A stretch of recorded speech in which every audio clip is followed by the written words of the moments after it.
रायगडावर अशी एक जागा आहे जी आजही सर्वांसाठी बंद आहे। रायगड किल्ला म्हणजे शौर्याचं प्रतीक, पण फार कमी लोकांना माहीत आहे की किल्ल्याखाली गुप्त बोगद्यांचा एक मार्ग असल्याचा उल्लेख इतिहासात आढळतो।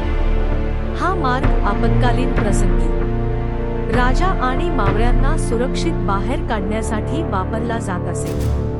आजही या बोगद्याचा पूर्ण मार्ग सापडलेला नाही आणि काही भाग सरकारकडून बंद ठेवण्यात आला आहे।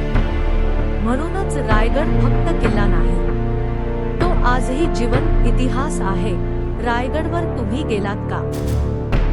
अशी अजून कोणती गुपित जागा माहिती आहे? कॉमेंट करा। या किल्ल्याखाली एक गुप्त बोगदा असल्याचे इतिहासकार मानतात। हा बोगदा थेट किल्ल्याबाहेरच्या जंगलात जातो, जो आपत्कालीन प्रसंगी वापरला जात असे।